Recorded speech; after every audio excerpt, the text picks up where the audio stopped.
자, 일단은 근육, 뼈대기 질환, 골절에서 프랙처라고 하고 약자는 FX점 이렇게 많이 씁니다. 병원에서.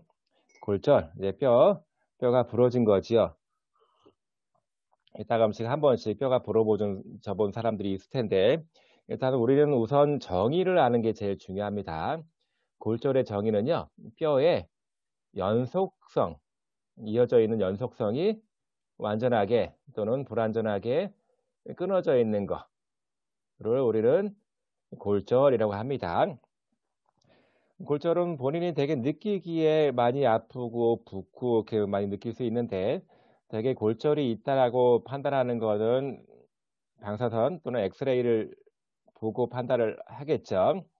골절이 있으면 대략적으로 이렇게 뼈가 이렇게 끊어진 채로 댕강하고 끊어져 있는 게 아니라 매끈하지 않고 되게 막 이렇게 뾰족뾰족하게 끊어집니다. 네, 그러면서부터 이게 막 옆으로 막 움직거리면서 주변에 있는 조직들을 신경을 다치게 하는 경우도 있고 근육에 상처를 주는 경우도 있고 뼈 부러진 그 끄트머리가 이렇게 뾰족뾰족하기 때문에 주변에 문제를 많이 일으킬 수가 있습니다. 근골격 질환 중에서 골절은 프랙처라고 하고요. 증상으로서 일단은 뼈가 부러진 다음에는 당연히 아프죠. 아픈데 그리고 아프고 붓습니다. 여기 부종이라고 하는 거는 이데마라고 해서 영어로 많이 쓰고요. 종창은 스웰링인데 여러분들은 이데마랑 스웰링을 아주 자세히 구분할 필요는 없고요. 그냥 둘 다 부은 거다라고 생각하면 좋을 것 같습니다. 여기서 압통이라고 하는 거는 눌러봤을 때 통증이 있는 거, 그리고 움직일 때 당연히 더 아픈 게 심해지겠죠. 자, 기본적으로 골절이 있으면 이렇게 댕강하고 끊기는 것이 아니라 이렇게 막 삐죽삐죽해서 끊깁니다. 이렇게. 그래서 이 삐죽거리는 게 상대적으로 좀 날카로워서 골편들이 막 이렇게 옆으로 이렇게 움직이게 되면 주변의 근육을 막 뾰족한 부위로 긁게 되고 심한 경우는 신경 혈관들을 긁어서 출혈이 심하게 나거나 신경 마비가 되는 경우도 있습니다. 그런 것들을 막기 위해서 일단은 고정을 시켜야 돼요. 자, 부러지게 되면 부러진 부위가 어긋나지 않도록 보호 자세를 취해서 고정하는 게 굉장히 중요합니다. 신경이 같이 골절이 일어날 정도면 꽤 큰 충격이 주어진 걸로 볼 수 있거든요. 그러면 뼈만 딱 부러지는 경우도 있지만 상당히 많은 경우는 주변 조직들이 같이 다치거나 손상되는 경우가 많습니다. 주로 신경이 뼈 주변을 가고 있는 것들이 들어 있는데 골절이 있게 되면 그 뼈 주변을 달리고 있는 신경들에도 같이 동반 손상이 되는 경우도 있습니다. 신경이 손상받게 되면 감각을 잘 못 느끼거나 덜 느끼거나 아니면 이상 감각을 느끼게 됩니다. 저리기도 하고요. 또 외상이 아주 심한 경우는 뭐 내부 장기까지 손상됐다라고 할 정도면 굉장히 심한 거죠. 어떤 쇼크에 빠지는 경우도 있다라고 볼 수 있습니다.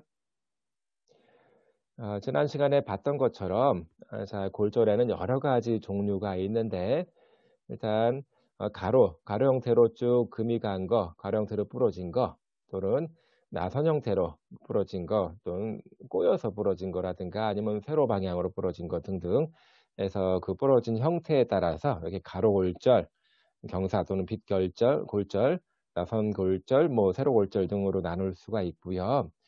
뼈가 댕강 부러진 게 아니라 뼈 조각조각 나게 되면 단순골절이든가 분쇄골절, 여러 개의 쪼가리로 나눠진 거를 분쇄골절이라고 얘기를 합니다. 이렇게 수평으로 부러진 거를 가로골절, 이렇게 사선으로 이렇게 딱 부러진 거를 빗골절, 또는 이렇게 막 꼬이면서 이렇게 부러진 거를 나선골절, 세로골절은 이렇게 부러진 거를 세로골절이라고 얘기를 합니다. 단순골절과 분쇄골절은 뼈가 쪼가리 난 거를 모두 분쇄골절이라고 하는데 골편이 모두 이제 3개 이상 많이 여러 가지 그 부분으로 나눠졌을 때를 우리는 분쇄골절이라고 얘기를 합니다. 그리고 이제 변형된 부러진 다음에 그냥 부러진 위치에서 그대로 부러진 그대로 있는 경우는 거의 없고요. 이게 살짝 어긋나든가 겹쳐지면서 모양이 다르게 보이는 경우도 많이 있는데, 그런 모양에 따라서 이제 변형 전이가 생성된 변형에 따라서 각 형성 변이, 전이, 엇갈림, 돌림, 신현, 겹침, 끼임 등등으로 나눠질 수 있고요. 그림에서 보는 것처럼 이렇게 각이 이루는 것처럼 서로 이렇게 어긋나 있는 경우, 그리고 수평 방향으로 서로 다른 방향으로 어긋나 있는 경우도 있고요. 아니면 그 위치 배열은 딱 맞는데 서로 이렇게 돌아가서 이게 어긋나 있는 경우도 있고, 아니면 이렇게 벌어져 있는 경우, 완전히 어긋난 다음에 서로 겹쳐져 있는 경우, 아니면 볼펜 하나가 아래쪽으로 쿡 파고 들어가 있는 경우 등등에 따라서 이렇게 각형성, 엇갈림, 돌림, 신현은 잡아당겨진다는 뜻입니다. 겹침 또는 끼임, 전위 요렇게 분간을 할 수도 있습니다. 어쨌든 뼈가 이제 골절이 있게 되면 그냥 뼈의 원래 배열대로 가만히 놓여지는 경우는 거의 없고요. 대부분 요렇게 여러 가지 형태로 변형이 일어나서 신체 상태의 모양이라든가 또는 기능에 큰 문제를 야기를 합니다. 탈구 그러면 빠진 겁니다. 디스로케이션, 영어로도 좀 잘 알기 바랍니다. 탈구는 완전히 뚝 빠져버린 거고요. 여기서 아탈구는 서브룩세이션이라고 하는 거는 빠지긴 빠졌는데 다 빠지지 않고 일부가 걸쳐져 있는 상태를 아탈구라고 합니다. 아무래도 뼈가 탈구되거나 아탈구, 이게 원래의 위치에서 이탈이 되는 경우는 비교적 안정적이지 않은 관절에서 그런 일이 많이 발생할 겁니다. 예를 들어서 어깨가 빠졌다라는 얘기는 많이 들어봤을 겁니다. 어깨 관절은 우리 몸에서 가장 운동성이 좋은 관절입니다. 그 얘기는 잘 움직여진다는 뜻이고, 운동성이 좋으면 상대적으로 안정성은 떨어지는 겁니다. 관절이 뼈가 이렇게 이어져 있는데 뼈 이거 잡아주는 거가 너무 단단하게 잡아주고 있다라고 하면 관절이 잘 못 움직이겠죠. 그래서 운동성이 좋으면 안정성은 떨어질 수밖에 없고요. 반대로 안정성이 높으면 상대적으로 운동성은 떨어질 수밖에 없습니다. 최소한의 안정성은 갖춰줘야 되거든요. 근데 최소한의 안정성을 갖추지 못한 상태가 바로 탈구 상태라고 볼 수 있습니다. 어깨가 상대적으로 운동성이 굉장히 좋기 때문에 안정성이 떨어지고, 운동성이 좋기 때문에 어깨가 잘 빠집니다. 이런 얘기도 들어봤을 겁니다. 빠진 어깨가 또 빠졌다, 재발되는 거죠. 그래서 습관적으로 이게 빠지는 경우도 있고요.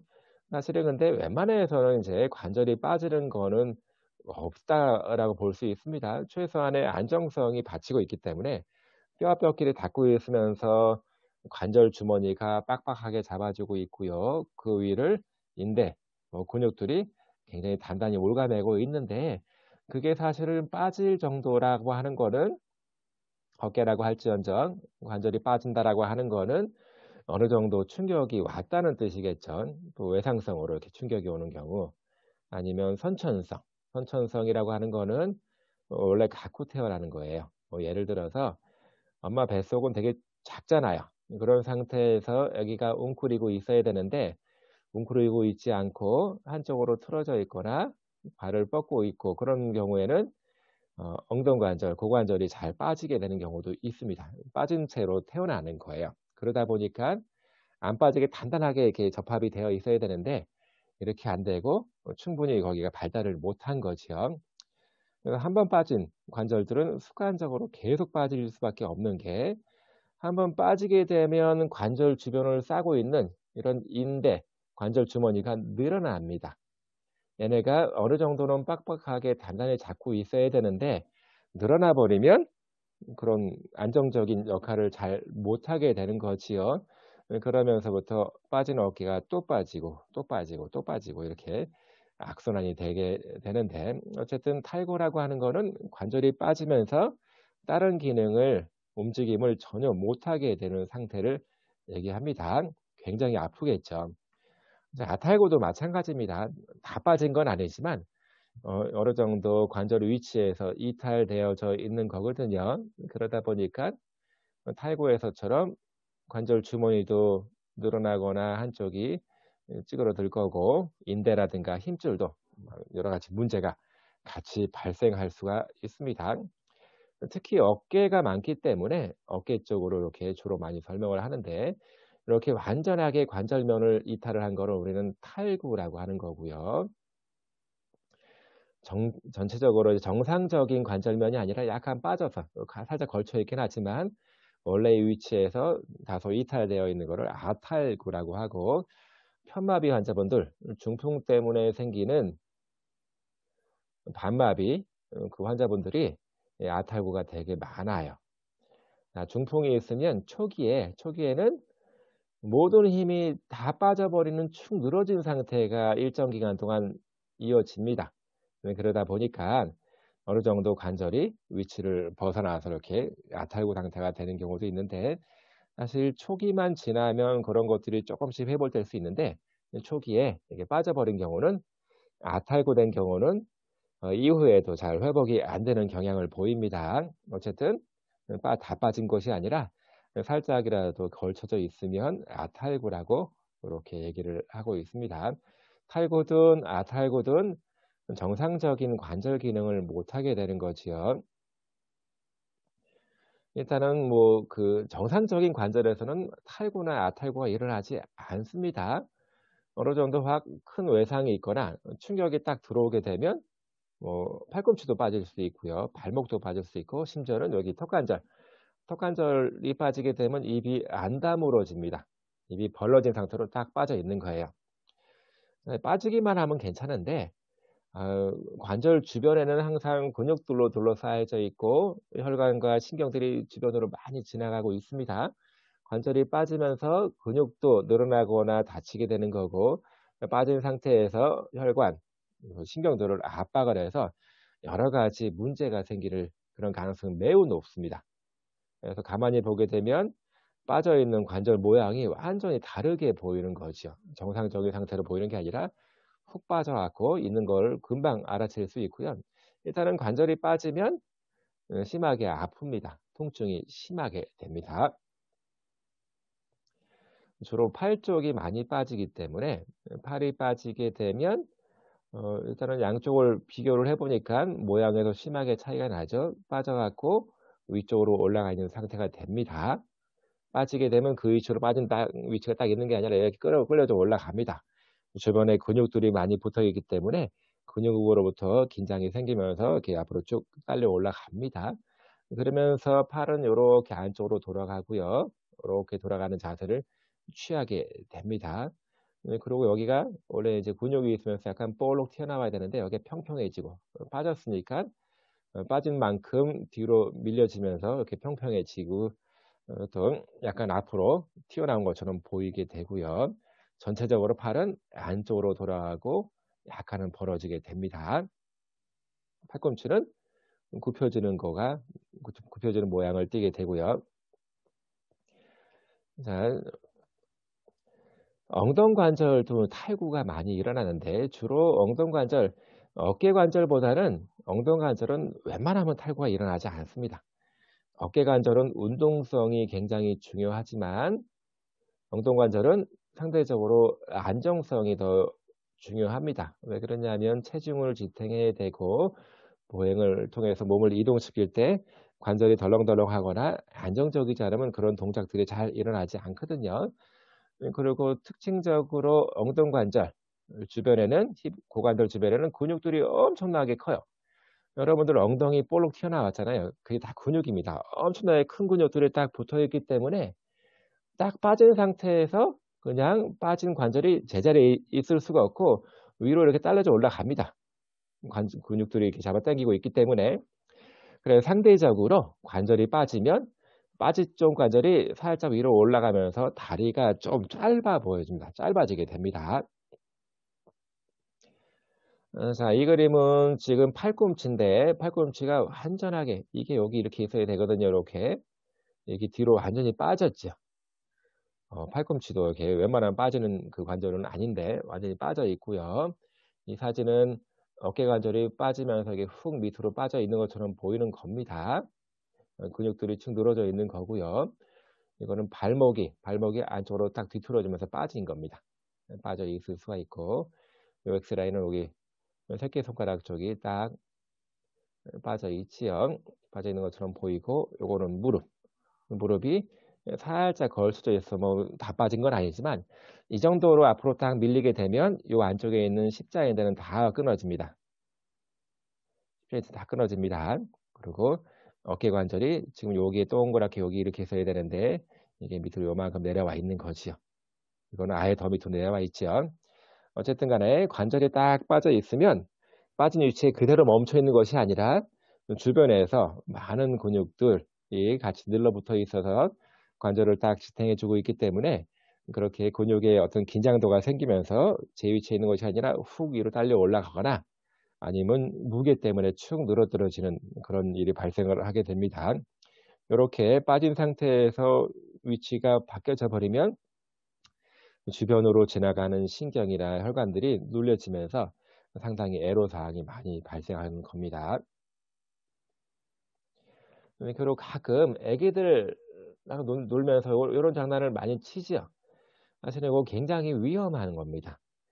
자, 여기 팔꿈치에는 우리 노뼈, 지난 시간에 했던 노뼈가 이렇게 동그랗게 동그란 터널처럼 생긴 인대가 있는데 노뼈가 여기 살짝 들어가 있습니다. 이게 빠지지 말라고 옆으로 헐렁헐렁 하지 말라고 인대가 동그랗게 해서 여기 딱 잡아주고 있거든요. 근데 팔을 쭉 잡아당기게 되면 노뼈가 아래쪽으로 팍 당겨지면서 훅 빠져버리는 경우가 있어요. 특히 애기들, 어른들보다는 애기들이 이런 경우를 많이 겪습니다. 그래서 사실은 뭐 재밌어 보이긴 하지만 애기들한테는 상당히 이게 안 좋은 동작일 수 있어요. 안 좋은 동작일 수 있습니다. 여기 인대가 동그랗게 이렇게 해서 동그랗게 관처럼 이렇게 생겨 있는데 여기 인대가 그냥 그 위치 그대로 있는 게 아니라 쑥 빠져버린 다음에는 이게 펄렁펄렁해집니다. 그럼 빠진 거를 다시 이렇게 쏙 집어넣어야 되는데 집어넣는 게 만만치가 않아요. 눈으로 보고 인대를 벌리고 집어넣는 것이 아니라 그냥 밖으로 해서 집어넣어야 되는 거거든요. 참 쉽지 않아집니다. 어쨌든 애기들 팔꿈치를 확 잡아당기거나 손을 잡아채는 거는 상당히 그 탈구를 유발할 수 있는 아주 안 좋은 자세라고 볼 수 있고요. 자, 정복이라고 하는 거는 영어로 리덕션이라고 합니다. 자, 팔이 빠지게 되면 원래 제 위치로 가도록 만들어 줘야 되잖아요. 자, 이렇게 주변 인대라든가 관절 주머니가 심하게 다치지 않았으면 조금만 자세를 살짝 바꿔주면 뚜둑하고 들어가는 경우가 굉장히 많습니다. 살짝 당겨주면 훅 들어가는 경우가 되게 많아요.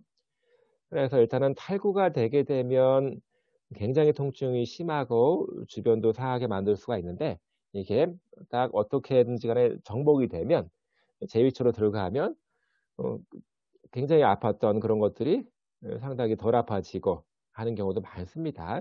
통증이 급격히 감소되는 경우도 있는데 이게 급성기에는 이게 바로 탈구를 교정하기가 쉬운데 만성기가 되면 그래서 관절이 이렇게 빠져 있는 상태로 여기 이렇게 있어야 되는데 이렇게 빠져 있는 상태로 오래되게 되면 요 위에서 잡아주고 있는 관절 주머니 또는 근육, 인대들은 엄청 늘어나고 스트레스를 많이 받을 수밖에 없습니다. 그러면 얘네가 잡아 당겨줘야지만 관절이 쭉 하고 들어갈 텐데 얘네가 늘어나 버리면 잡아 당겨주는 힘을 발휘를 못 하겠죠. 그러면 이게 정복이 잘 안 됩니다. 그래서 가급적이면 이렇게 몸 주변에 있는 조직들이 변형이 생기기 전에 가능한 한 빨리 정복, 리덕션을 시켜주는 게 매우 중요합니다. 매우 중요합니다. 그리고 뼈도 마찬가지. 뼈도 이렇게 딱 뼈가 댕강 부러진 다음에 이렇게 어긋났다고 치면 이것도 마찬가지로 이렇게 해서 어느 정도 딱 이렇게 맞추고 이렇게 된 상태에서 기부스를 하는 겁니다. 그러면 이게 어긋나 있는 상태에서는 굉장히 아프고 더 많이 붓는데 이거를 잡아 당겨갖고 이렇게 딱 맞춘 상태에서는 처음에 어긋났을 때보다는 훨씬 더 덜 아프고 그 상태를 잡아서 바로 기부스 또는 석고붕대를 해 줘서 일정 기간 동안에 뼈가 붙을 때까지 머무르고 유지하는 거지요. 그리고 기형입니다. 기형. 자, 영어로 좀 잘 알기 바랍니다. deformity, D가 나빠지는 거고요. 폼은 형태입니다. 형태가 반대 방향으로 안 좋아지는 거를 기형이라고 그러고, 지나다니면서 보면 꽤 많은 분들이 기형을 갖고 있으신 것 같아요. 선천성 기형 그러면 태어나면서부터 뭔가 안 좋은 거를 갖고 태어나는 거예요. 엄마 뱃속에서부터. 자, 이건 뭐 유전적인 그런 경우도 있겠고, 엄마 뱃속에서 불행히도 모체가 좀 안 좋은 병을 앓거나 했을 때 기형이 생길 수도 있고, 또는 태어나서부터 그게 더 나빠지는 경우도 많이 있고, 그래서 뭐 태아 자체에 문제일 수도 있고요. 외부적인 요인 때문에 어떤 발달 이상, 발육이 잘 안 되는 것들을 얘기하는 거지요. 그런 경우를 선천성 기형, congenital deformity 또는 abnormality 이렇게 얘기를 합니다. 후천성인 경우도 있습니다. 처음에는 괜찮았는데 태어나면서부터 뭔가 안 좋아지기 시작한 거예요. 또 뭐 병이 생겨서 안 좋아질 수도 있고, 손상이나 외상 때문에 안 좋아질 수도 있는 거고요. 어떤 경우에는 습관 때문에, 자세가 안 좋고 습관 때문에, 병적인 요인이 없다라고 하면 대부분은 자세 습관 때문에 안 좋아지는 거다라고 볼 수 있습니다.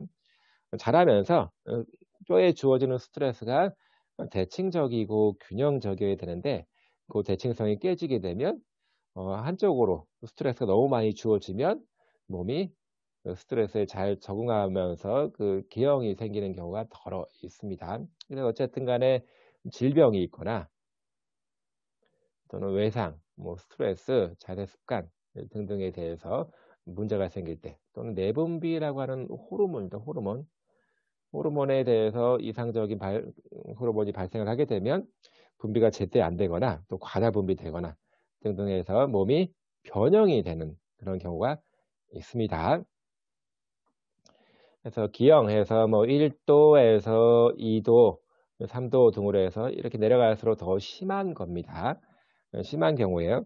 여러분들도 조사를 해보면 정상적인 사람이 그닥 많지 않을 거다라고 보여집니다. 물론 디포미티, 기형이 있다라고 하는 게 사실은 큰 문제가 아닐 수도 있습니다.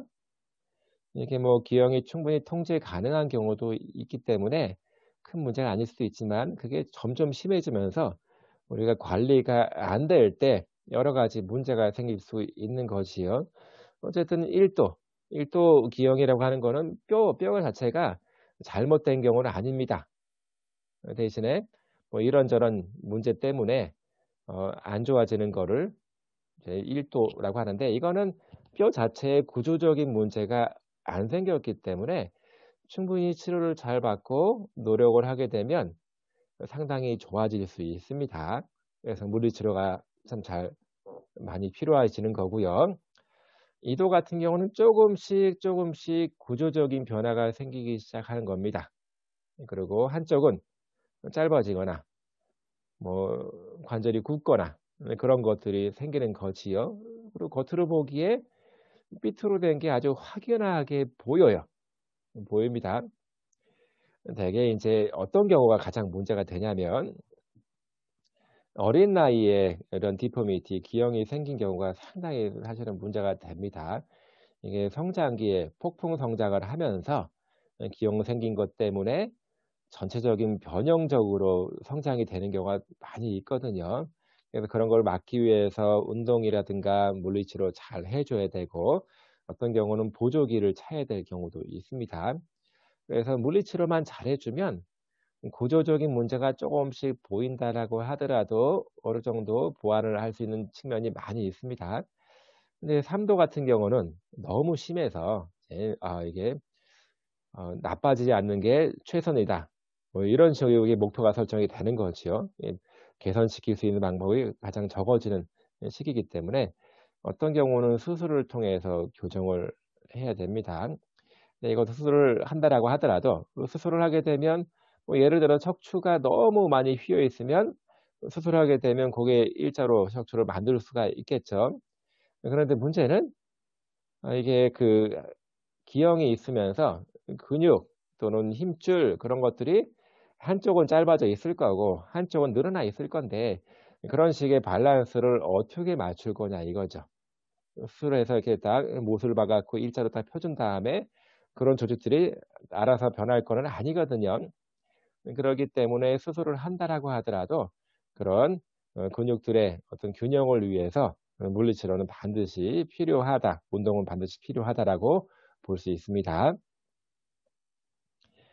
자, 그래서 이렇게 한쪽 어깨가 이렇게 올라가는 경우도 있습니다.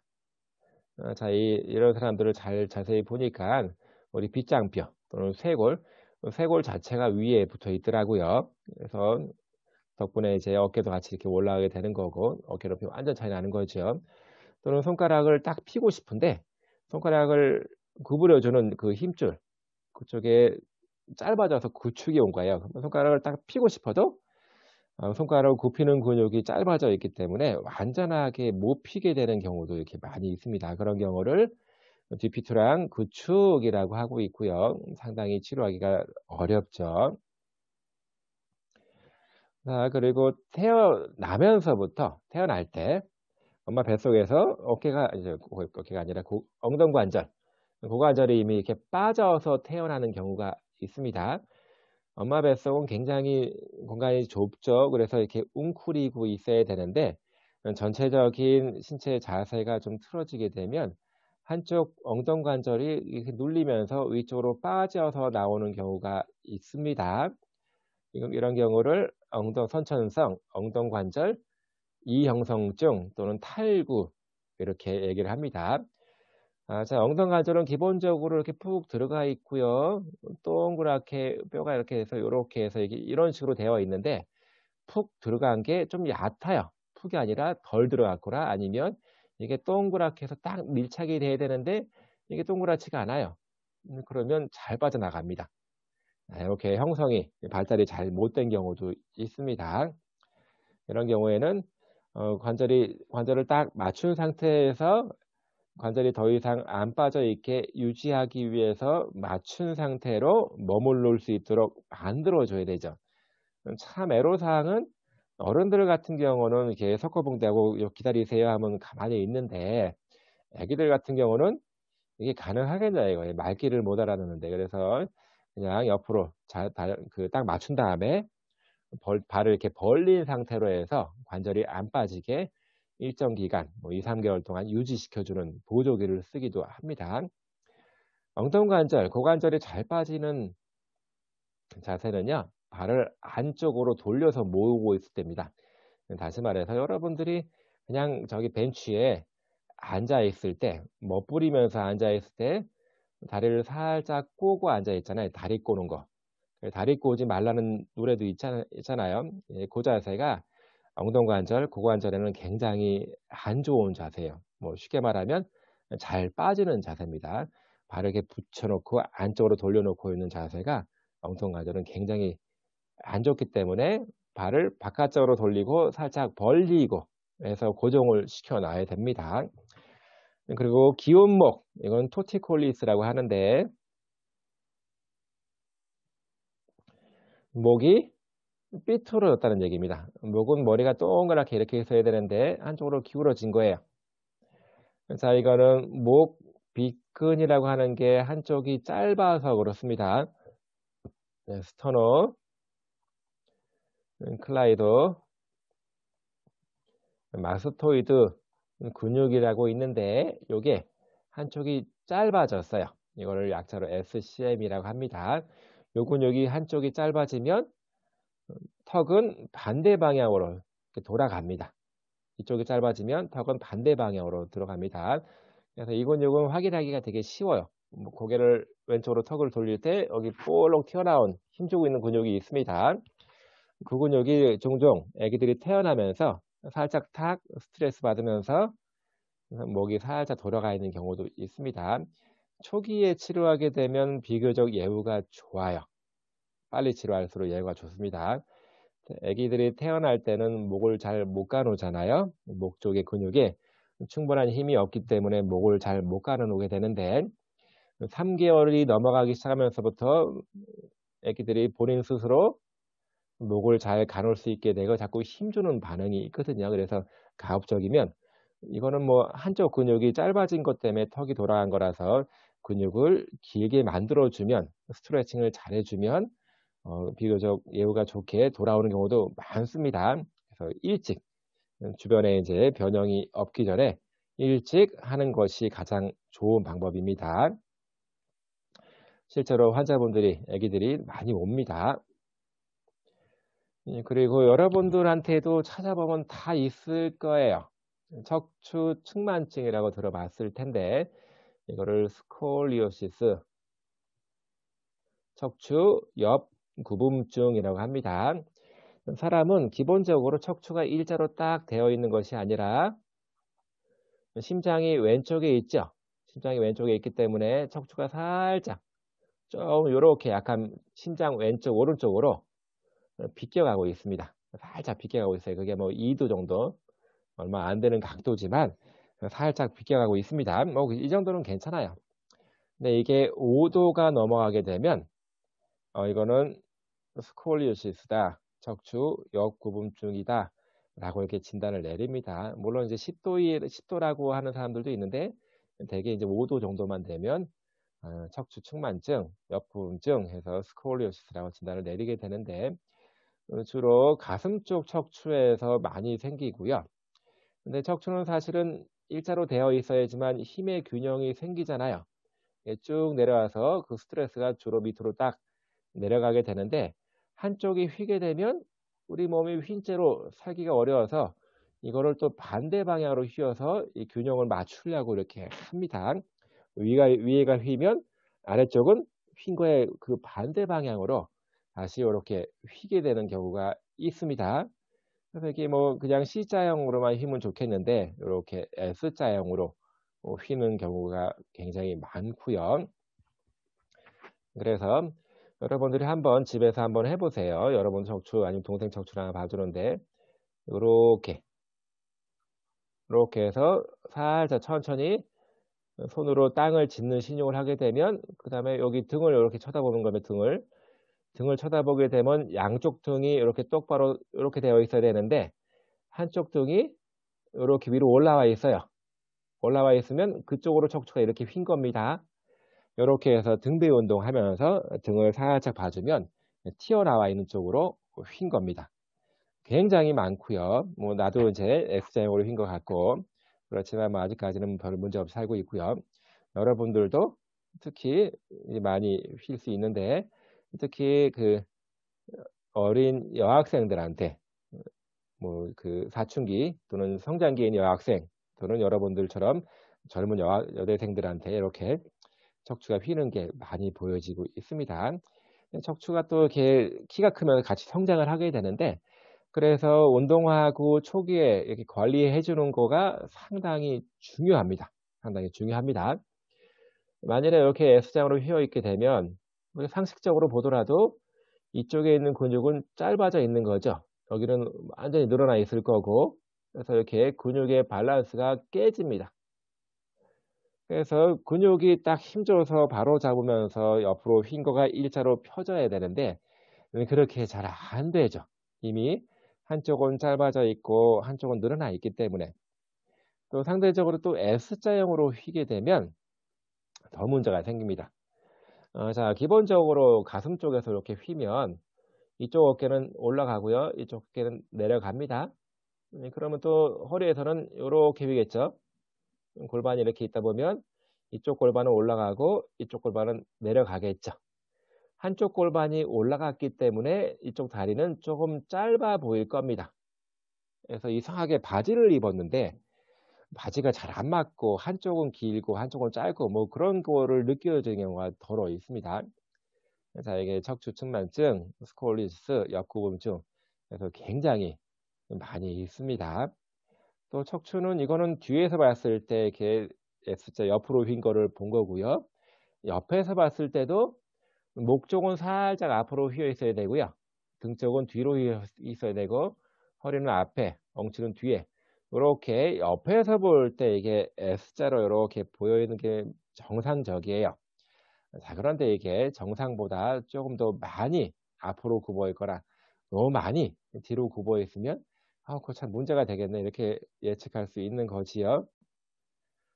근육 뼈대개 질환, 물렁 조직, 영어로 soft tissue라고 합니다. soft tissue. 물렁 조직이라고 하면 딱 정의되어 있는 것은 마땅히 없지만 비교적 부드러운 조직들을 얘기합니다. 대표적으로 근육, 뭐 힘줄 포함해서 그리고 혈관, 신경 등등등 해서 약간은 단단하지 않고 딱딱하지 않고 말랑말랑한 조직을 소프트 티슈라고 합니다. 영어로 꼭 알기 바라고요. 우리한테 중요한 거는 근육이거든요. 근육을 살짝 들여다 보니까 근육 그러면 정의가 수축하는 거예요. 수축. 힘을 줘서 수축해서 뼈 지저를 움직거리는 주체가 되는 게 근육입니다. 근육. 그리고 힘줄은 정의가 수축하는 거 아닙니다. 수축하지 않고 긴장만 하는 거야. 긴장. 다시 말해서 근육이 이렇게 붙어 있으면 근육이 바로 뼈로 붙는 것이 아니라 힘줄을 통해서 뼈로 붙습니다. 힘줄을 통해서. 다시 말해서 근육의 힘을 뼈 지절 부위로 전달해 주는 역할을 하는 게 힘줄이고요. 인대는 관절 주위를 둘러싸고 있으면서 관절의 안정성을 높이는 그런 조직들을 인대, 리가먼트라고 합니다. 근육 안에는 근육은 수축을 하기 때문에 수축성 조직이라고 할 수도 있고 또 힘줄이나 인대는 수축을 하는 것이 아니라 긴장을 받는 거기 때문에 비수축성 조직 이렇게 분간을 하는 경우도 있습니다. 자, 그리고 연골, 카틸라지라고 하는 거 관절은 분명히 뼈가 이렇게 맞닿는 건데 뼈끼리 맞닿게 되면 서로 부딪히면서 상할 염려가 있겠죠. 그래서 뼈가 맞닿게 되는 관절을 이루는 그런 끄트머리 부분들은 살짝 연골로 코팅을 하고 있습니다. 연골, 연한 뼈란 뜻이겠죠. 아주 말랑말랑한 건 아니지만 그래도 단단한 뼈보다는 비교적 탄성이 있다라고 생각이 들고 연골을 맞대고 있기 때문에 뼈끼리 충격을 좀 잘 흡수할 수 있는 겁니다. 그리고 근막, 근육, 마이오 그러면 근육이란 뜻이고요. 페시아 그러면 막입니다. 막. 근육을 둘러싸고 있는 근막, 마이오페시아라고 이렇게 얘기를 합니다. 자, 그래서 주로 우리가 알아야 될 거는 근육이에요. 근육이 움직임과 기능을 만들어내기 때문에 근육을 알고 있는 건 되게 중요한데 관절을 통해서 움직임이 뼈끼리 이렇게 움직여지는 거지요. 지난 시간에 운동성, 안정성 얘기를 했는데 운동성이 높으면 안정성은 떨어지게 돼 있고 반대로 안정성이 높으면 운동성은 떨어지게 되어 있습니다. 어쨌든 간에 관절은 잘 움직거리기 위해서는 기본적으로 최소한의 안정성은 유지가 되어야 합니다. 그래서 이게 관절 주머니라든가 관절을 딱 팽팽 둘러싸고 있는 거, 그리고 인대, 수동적인 부분에서는 관절 주머니 인대가 관절의 안정성에 기여하고 있고요. 움직일 때 관절이 막 빠져나가지 말라고 힘주고 있는 것들은 전부 다 근육입니다. 근육. 그래서 근육은 우리 팔다리를 막 움직이는 근육들도 있지만 어깨를 움직일 때, 예를 들어서 어깨를 움직일 때 어깨를 움직거리게 해주는 근육들도 있지만 어깨가 빠지지 말라고 잘 움직일 때 잘 잡아주는, 동적으로 잘 잡아주는 근육들도 있습니다. 모든 관절은 그렇게 관절의 안정성을 높여주는 근육들이 다 작동이 되고 있는 거예요. 우리가 알고 있는 코어 근육 운동, 코어 운동이라고 들어본 적이 있을 겁니다. 코어는 핵심이라고 하는 뜻인데 그냥 관절의 안정성, 관절을 단단하게 빠지지 말고 잘 잡아주는 그런 근육들을 우리는 코어 근육들이라고 얘기를 하는 거예요. 주로 몸통 근육들을 많이 얘기하고 있고 각 관절마다 코어 핵심 근육들이 정해져 있습니다. 우리 뼈에 붙어 있는 근육들은 다 수의적 근육이에요. 수의적 그러면 내 마음대로 움직이는 거, 의지적으로 움직이는 거, 골격근들, 뼈대 근육들은 다 그렇습니다. 그리고 내장 근육들은 자기 마음대로 움직이고 있죠. 우리가 심장이 뛰고 있는 거를 멈추게 할 수 있는 방법은 없어요. 심장은 알아서 뛰고 있습니다. 또는 여러분들이 밥을 먹게 되면 음식물이 어, 내부 장에서 꿀렁꿀렁하면서 음식물을 자꾸 이렇게 움직이도록 만들어 줍니다. 그런 것들은 내 마음대로 하는 것이 아니라 자동적으로 움직여진다. 그래서 수의적이 아니라 불수의적이다. 이렇게 생각하면 됩니다. 그리고 모든 근육들은 근막으로 둘러싸여져 있습니다. 요즘에는 사탕 한 봉지를 딱 뜯으면 사탕 하나하나가 낮게 포장되어 있잖아요. 그리고 사탕 10개가 한 봉지로 포장되어 있고 10봉지가 한 박스로 이렇게 포장이 되어 있죠. 그런 것처럼 근육들도 한 개 한 개가 저렇게 낱개 포장, 또 그룹으로 포장, 뭐 상자 포장 비슷하게 비교적 단단한 막으로 이렇게 둘러싸여져 있습니다. 자, 인대는 리가먼트, 기본적인 영어입니다. 리가먼트인데 뼈와 뼈 사이를 연결해서 관절의 안정성을 높여주는 겁니다. 그래서 운동성이 잘 나올 수 있도록 만들어지는 겁니다. 움직임이 무조건 좋다고 다 좋은 게 아니에요. 안정성에 기반한 운동성이 좋은 거죠. 그래 이제 관절이 안 빠지고 잘 유지가 될 수가 있습니다. 자, 그리고 여기에 신경들이 굉장히 많이 촘촘하게 분포하고 있기 때문에 조금만 뭐 문제가 생기면 아파요. 뭐 접질릴 때 발목 뚱뚱 붓고 아프잖아요. 마찬가지입니다. 굉장히 아픕니다. 등 통증에 좀 민감하다. 그리고 인대 같은 경우는 한번 다치거나 문제가 생기면 이게 잘 치료가 잘 안 돼요. 한번 쫙 늘어나게 되면 다시 오그라드는데 시간이 좀 많이 걸리기도 하고 반대로 한번 막 짧아지면 다시 늘리는데 스트레칭해서 늘리는데 그만큼 또 시간이 많이 걸린다라고 볼 수가 있습니다. 힘줄은 분명히 근육 끄트머리에 갖다 붙어 있는 겁니다. 뼈와 뼈 사이에 가운데가 근육이고 양쪽 끄트머리가 힘줄이 되는 거예요. 힘줄이. 자, 그러면 왜 근육이 그냥 뼈로 딱 붙으면 안 될까요? 왜 중간에 꼭 힘줄을 통해서 모든 근육을 그렇게 붙게 만들어 놨을까요? 힘줄이 없으면 어떻게 될까요? 힘줄이 있어서 이 점은 뭘까요? 궁금하잖아요. 자, 물론 근육이 직접 붙어도 뭐 크게 상관은 없습니다만 근육의 힘이 힘줄을 통해서 전달이 될 때 훨씬 더 움직임 효율성이 좀 커지고요. 근육이 조금만 짧아져도 움직임을 이만큼 만들어낼 수 있는 거예요.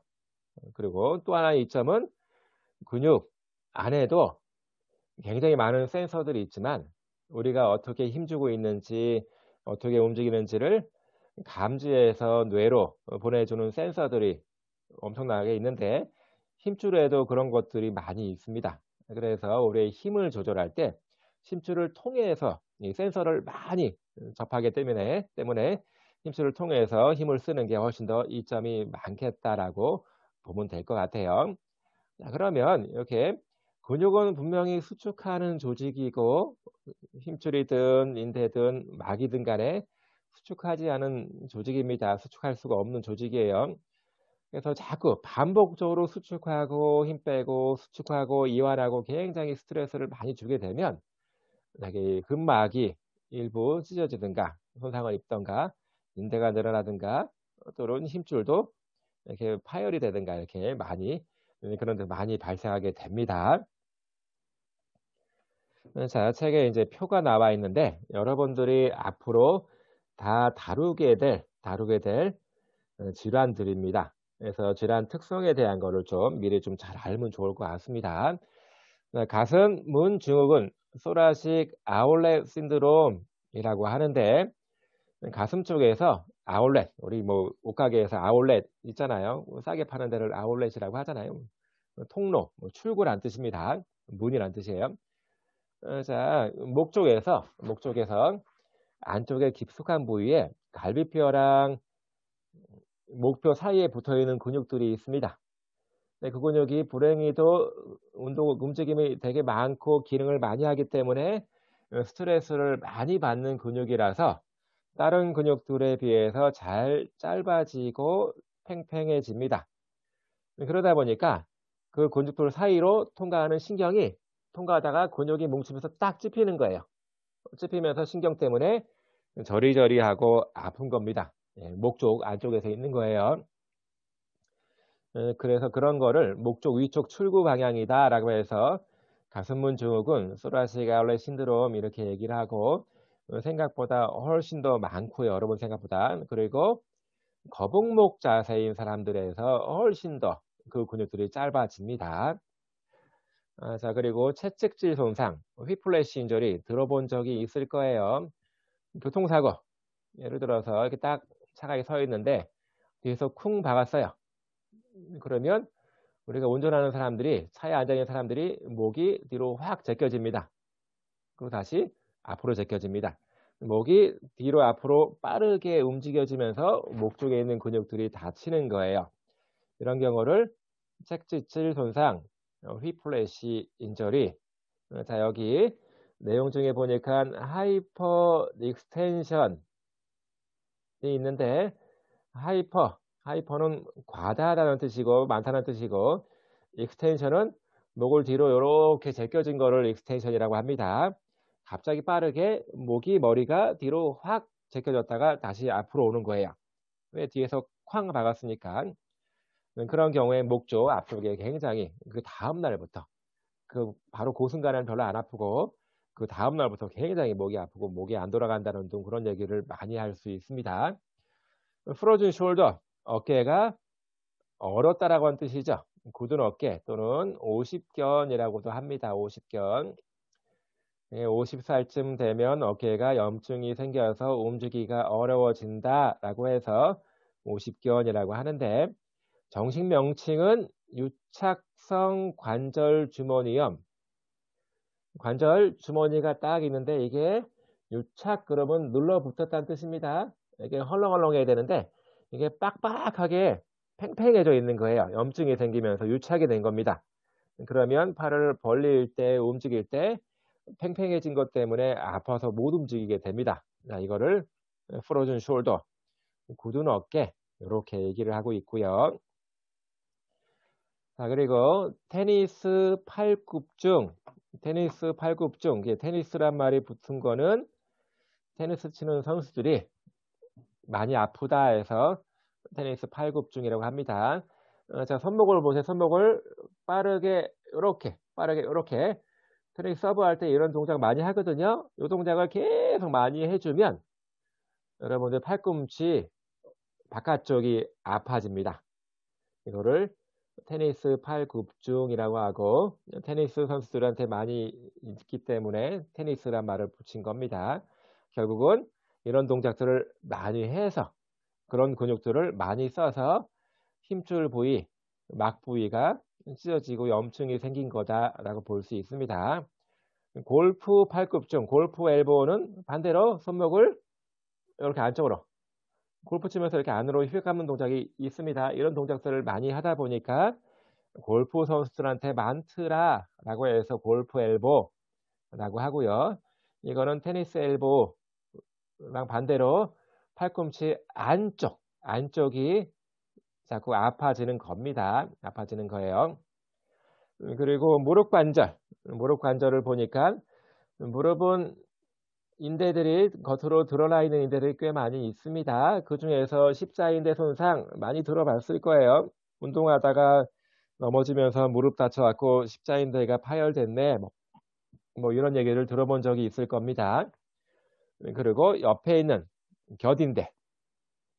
그리고 반달연골이라고 있어요. 반달연골. 반달 모양으로 이렇게 생겼기 때문에 반달연골이라고 합니다. 그리고 아킬레스 힘줄 손상. 아킬레스 힘줄은 대표적으로 짧아지기가 쉬운 힘줄 중에 하나입니다. 그래서 과하게 많이 쓰다 보면 아킬레스 힘줄이 부분적으로 찢어지거나 파열되는 경우가 있고 주로 농구라든가 배구 선수들처럼 폭발적으로 탁탁 발을 치고 올라가는 그런 사람들한테 많이 생길 수 있고요. 물론 이제 선수가 아니라고 하더라도 일반적으로 아킬레스건이 유연하지 않고 팽팽한 경우에 갑자기 점프를 하게 되면 힘줄이 찢어지는 경우도 덜어 있습니다. 주의해야 될 것 같아요. 자, 그래. 여기 보면 목갈비근이라고 하는 것이 있습니다. 세 개예요, 세 개. 앞쪽에 있는 거, 안테리어, 중간에 있는 거, 뒤에 있는 거 세 개 할래가 있는데 이 근육 사이로 신경과 혈관이 이렇게 나오고 있지요. 얘네가 짧아지기 쉽고 뭉치기 쉬워요. 근육이 뭉치면 그 중간을 통과하는 혈관도 찝힐 수가 있고 신경도 찝히겠죠. 그래서 목을 잘못 돌리게 되면 팔이 너무 저리고 아픈 거예요. 이게 가슴 문 증후군이라고 합니다. 휘플래시. 자, 이건 채찍질 손상에서 차가 뒤에서 쿵 박게 되면 박을 때 이렇게 목이 확 뒤로 갔다가 다시 앞으로 이렇게 오게 됩니다. 이게 빠르게 이어지는데 이때 목 뒤가 아프거나 목 앞에가 아프고 아마 교통사고를 한번 이렇게 당해봤던 사람들은 다음날부터 목이 굉장히 안 돌아갈 정도로 아픈 경우를 많이 봤을 거예요. 경험을 했을 겁니다. 그게 바로 이제 휘플래시 손상이라고 하고요. 그리고 무릎. 무릎을 옆으로 보면 관절이 이렇게 생겼습니다. 여기 무릎뼈가 이렇게 있고 옆에서 볼 때 인대, 리가먼트가 이렇게 되어 있거든요. 이게 십자가처럼 생겼다 해서 십자인대라고 하는데 자, 요거 아래쪽 여기 정강뼈고요. 요건 넙다리뼈입니다. 정강뼈 입장에서 봤을 때 앞쪽에 붙어 있는 거 이게 앞 십자인대, 뒤에 붙어 있는 거 이게 뒤 십자인대라고 이렇게 얘기를 합니다. 둘 다 잘 끊어질 수 있고요. 특히 남자들 같은 경우는 군대에서 축구하다 끊어지는 경우 되게 많아요. 축구할 때 조심해야 되고 그리고 무릎은 상대적으로 안정성이 좀 취약합니다. 취약한 구조로 되어 있기 때문에 이렇게 인대가 단단하게 잘 잡아주고 있고요. 그리고 옆에서 보니까 이렇게 있는 인대들이 있어요.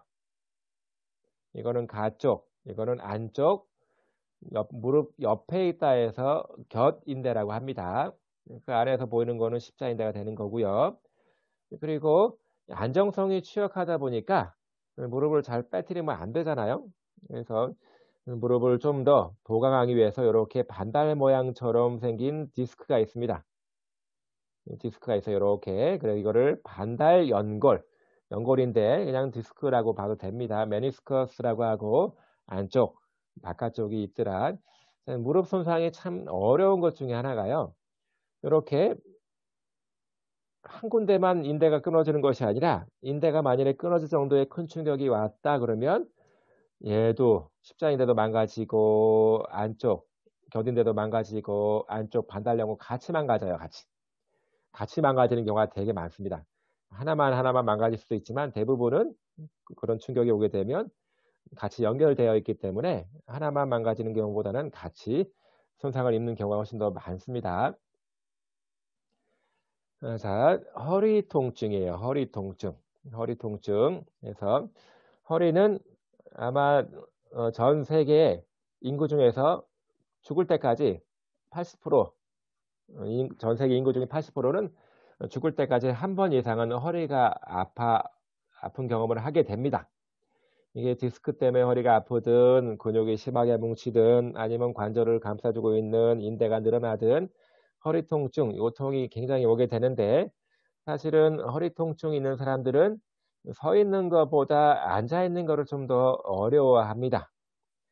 서 있게 되면 허리 만곡이 이렇게 해서 잘못 그렸어요. 이렇게 되게 돼 있는데 허리 만곡이 목에서는 앞쪽, 등에서는 뒤쪽, 허리에서는 앞쪽, 엉치는 다시 뒤쪽 이렇게 되어 있는데 앉게 되면 만곡이 없이 이렇게 일자가 돼 버립니다. 다시 말해서 상체의 체중이 그대로 다 허리로 주어집니다. 만곡이 있으면 충격이 요렇게 분산시킬 수 있는 그런 작용을 하게 되는데, 그래서 앉아 있는 것이 훨씬 더 힘들어하고 어려워합니다. 상체의 무게를, 스트레스를 허리를 통해서, 골반을 통해서 다리 쪽으로 이등분해서 바닥으로 전달해 주고 있는 거지요. 그래서 허리 그리고 골반은 특히 체중 전달에 있어서 굉장히 중요한 역할을 한다라고 보여주면 됩니다. 자, 그런데 불행히도 허리가 올바른 모양으로 잘 배열되어 있으면 괜찮은데, 이 만곡이 변하는 경우도 있고요.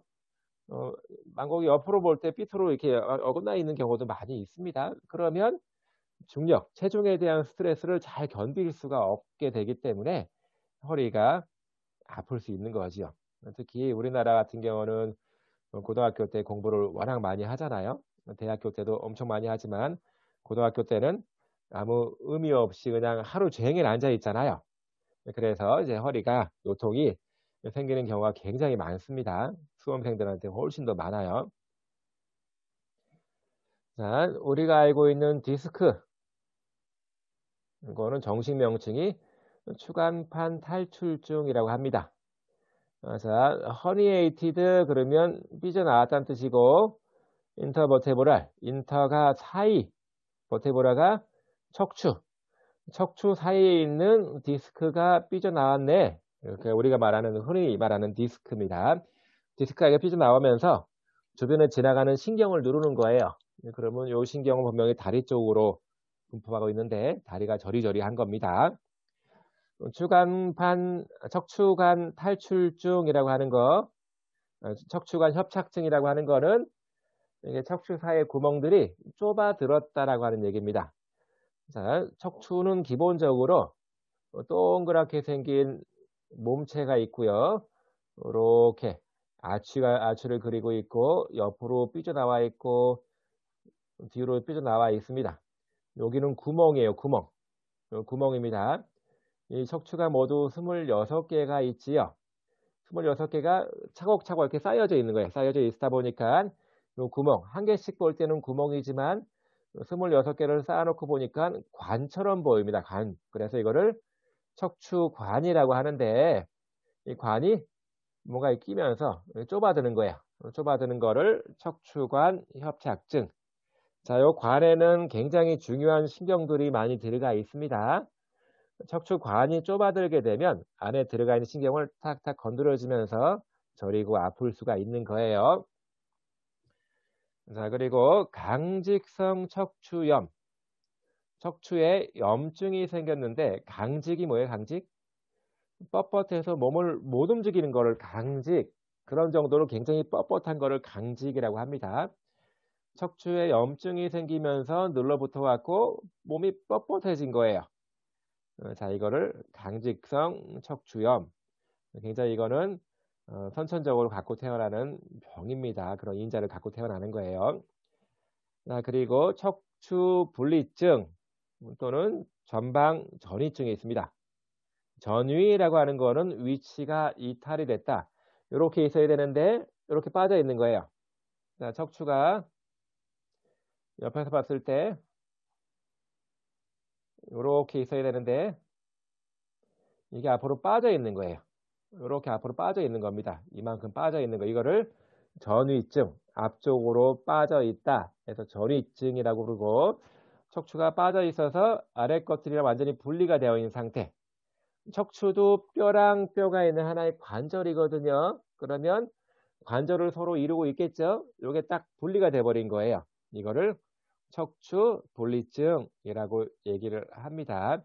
전방전이증이 심해지면 척추 분리증이 되는 거예요.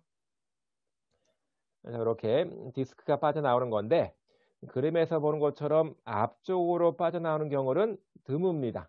대부분 뒤쪽 아니면 뒤가쪽 이렇게 빠져나와요.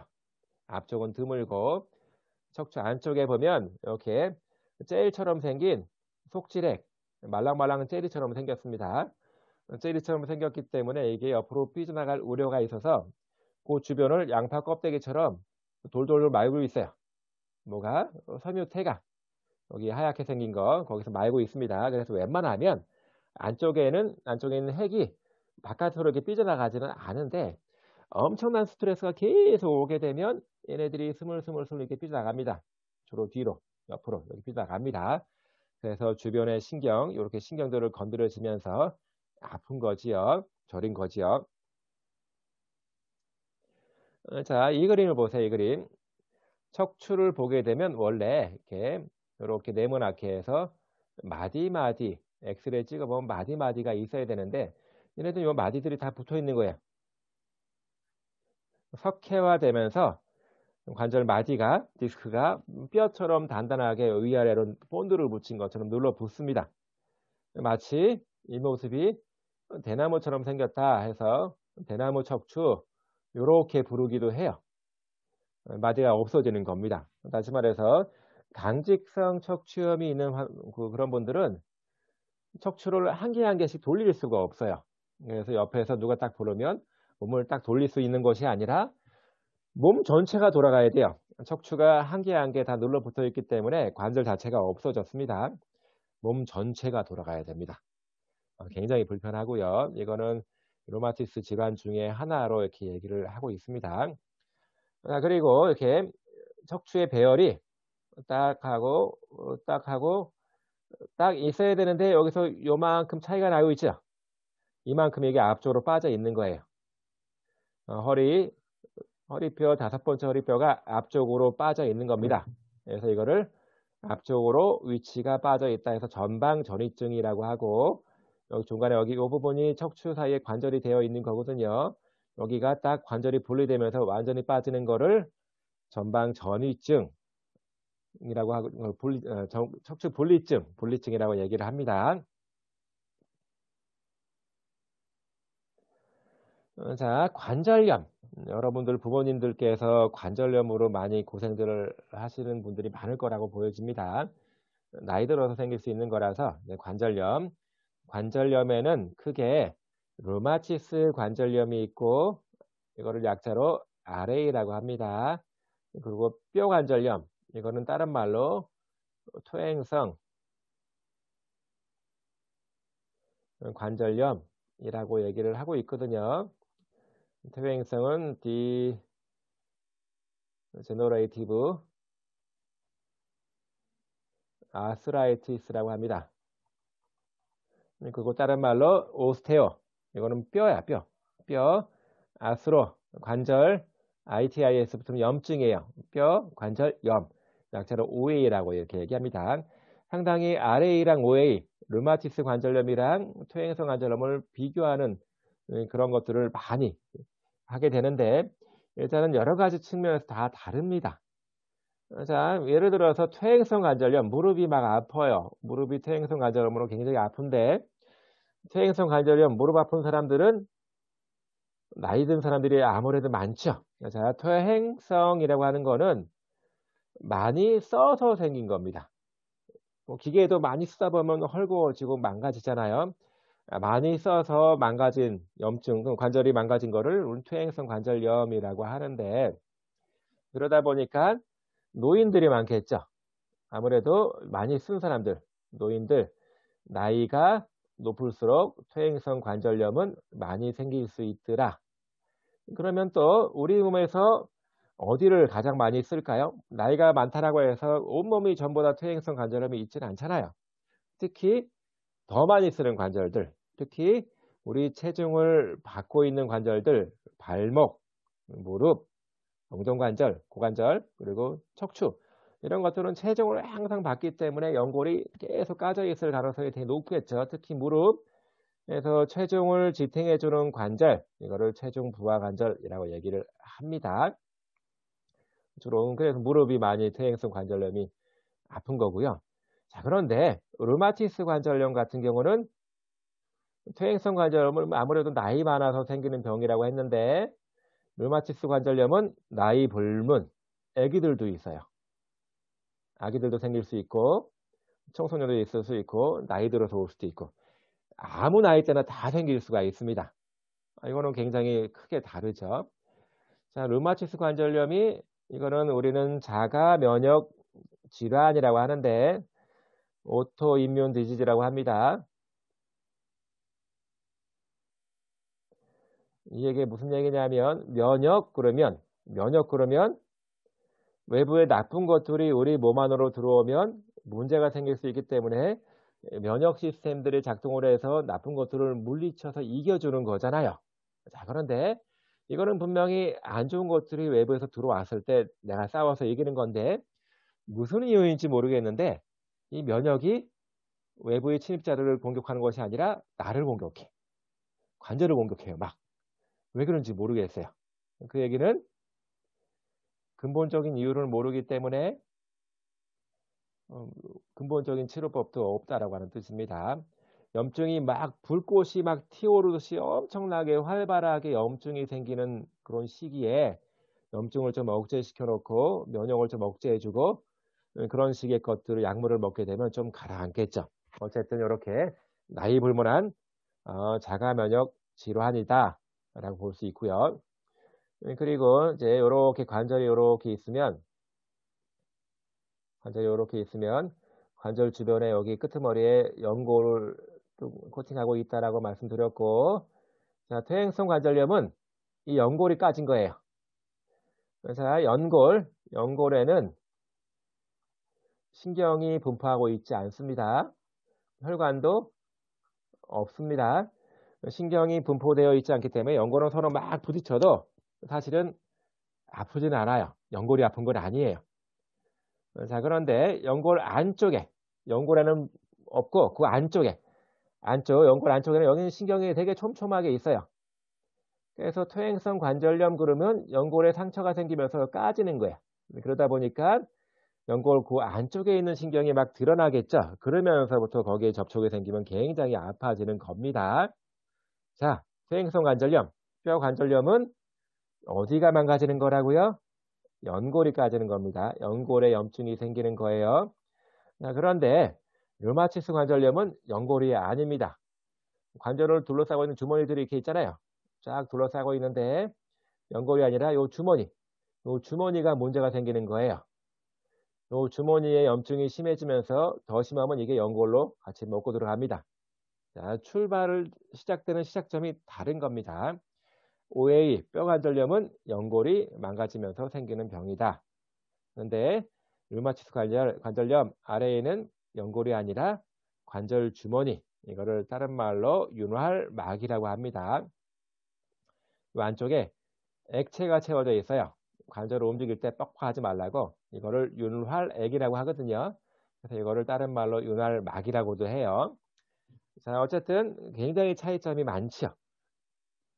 류마티스 관절염, 아까 뼈 관절염, 이거는 주로 체중 지지 관절, 무릎 이런 것들을 볼 수 있는데 류마티스 관절염은 온몸의 모든 관절에 다 생길 수가 있어요. 특히 어디가 많냐? 여기 작은 관절이 많아요. 손관절은 무릎이라든가 발목에 비해서 스트레스가 좀 덜 하거든요. 이건 체중을 지탱하는 관절이 아닌데, 그래서 이제 잘 생기는 호발 부위도 좀 다른 거고, 그리고 아까 척추를 보게 되면 딱 척추를 찍어보면 엑스레이 찍어보면 이걸 네모나게 찍혀야 됩니다. 여러분들 척추는 이렇게 네모나게 찍혀요. 근데 할아버지, 할머니들 척추를 보게 되면 이렇게 네모난 척추가 별로 없고요. 이런 모양으로 찍힙니다. 이런 모양으로 이렇게 찍히게 됩니다. 이렇게. 할아버지, 할머니들도 젊을 때는 척추 모양이 이렇게 네모났겠지만 이렇게 오랜 세월을 척추와 체중을 지탱하다 보니까 앞쪽으로 이렇게 삐쭉삐쭉하게 약간 찌그러든 모양을 이렇게 취하게 됩니다. 이거를 우리는 곁돌기라고 하는 거예요. 곁돌기. 오스테오파이트 또는 스포라고 이렇게 얘기를 합니다. 자, 그 얘기는 이렇게 처음에 원래의 모양에서 스트레스를 계속 받다 보니까 뼈 모양이 조금은 변형이 이루어져 있는 겁니다. 지금은 척추뼈만 얘기했는데 온몸의 뼈에서 이렇게 약간의 변형이 일어날 수도 있습니다. 이거를 뼈 곁돌기. 그래서 퇴행성 관절염 환자분들의 그 엑스레이를 딱 찍어보면 관절염이 있는 관절에 이렇게 뼈 곁돌기들이 형성되어 있는 것을 볼 수 있습니다. 특징 중에 하나예요. 자, 그림 마찬가지예요. 이렇게 여기는 연골이 까지는 거, OA, 그리고 관절 주머니에 염증이 생기는 거, 이거는 RA의 특징이라고 얘기할 수 있겠습니다. 관절염에서 이렇게 친절하게 표로 이렇게 분간해 주고 있는데 어쨌든 방금 전에 설명한 것처럼 RA랑 OA를 비교하는 그런 문제들은 상당히 많이 출제가 됩니다. RA의 특징, 류마티스 관절염 특징 또는 OA, 뼈 관절염, 퇴행성 관절염의 특징, 생기는 부위도 다르고 연령대도 다르고 또는 시작점도 다르게 됩니다. 다르게 돼요.